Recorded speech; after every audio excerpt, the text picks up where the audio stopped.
I work at the LA County Coroner's Office. Every year there are about 5,000 deaths in LA County attributable to manslaughter. Timothy Ritenour is responsible for an enormous amount.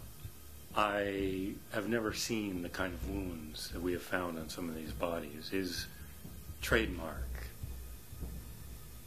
I can't describe it. It's too vulgar. He walked into a Baskin-Robbins, right, and said he wanted 32 different flavors, right? When they said we only have 31, he killed a guy with an ice cream scoop, took out his intestines, put it on an ice cream cone, and said, now I've got 32 flavors. My new flavor, server. Okay, so he's never stolen anything from me per se, but he's stolen my husband. That was the beginning of the end for my marriage. Tim Ritenour, super notorious, more like super stupid. It just so happens the LAPD happens to be a little bit stupider. That's why we haven't caught him yet. I mean, he knows the police commissioner, so the police commissioner, of course, you know, because there's a big, huge public outcry. You got to catch, Timmy Tutu. You got to catch baby cakes. But he's like, the commissioner says, all right, I'm going to assign, my best guys to this. But he puts the two stupidest detectives he could find on it. It's not our fault. It's something called Miranda rights, due process, and something called the Constitution amendments.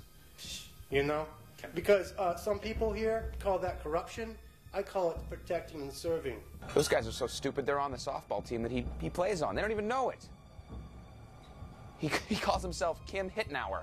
He put together the softball team, and unfortunately what ended up happening is Tim Ritenour, because of the drugs, the sex, the wanting to win so badly, he ruined softball for the world. The softball Marauder gambling ring, crazy big, huge. Those couple of summers, man, when we had those teams going, he had a racket going on the side there, right before each game would start, right behind the field house in one of the women's bathrooms. Actually, he would collect all the money, make all the bets, set all the odds. He had a chalkboard going in one of the stalls. It was amazing. The team started coming in more and more after the games, and we're celebrating and having a great time. And I realized that as each time they were coming in, they were getting bigger and bigger and bigger until the point where they were ginormous. We realized that something was going on, and we realized that he was on the juice. Ritenour got me hooked on the juice, all right?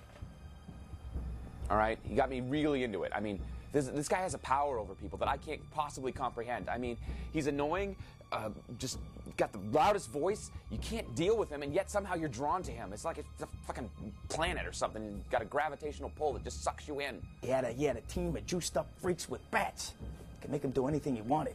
He actually named one of his teammates the Axe, and they actually brought an axe to the field. Ritenour said we needed to be more aggressive on the field, right? To make his point, he killed our bat boy with a bat, all right? And I kind of took that to heart. I took a strike. I didn't think it was a strike. And I let the umpire know I didn't think it was a strike, all right? Do you know, okay, I brought an axe to the field. Yes, I killed an umpire. Yes, I did my time. Tim now, because he's banned from softball and he can never play that again, he's actually decided to coach a t-ball team. And it frightens me because those are 5-year-old kids on that team, and I know Tim. I know him well enough to know that he's going to try to get them on the juice. The parents of the San Fernando Luferignos didn't care for Tim. After threatening one player with a fungo bat, the parents had had enough. Tim didn't fear anything, but he met his match in angry Little League parents.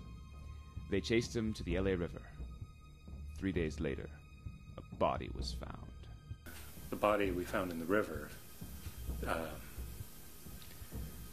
condition of it, the bite marks from rodents, the damage to the skin from the acid.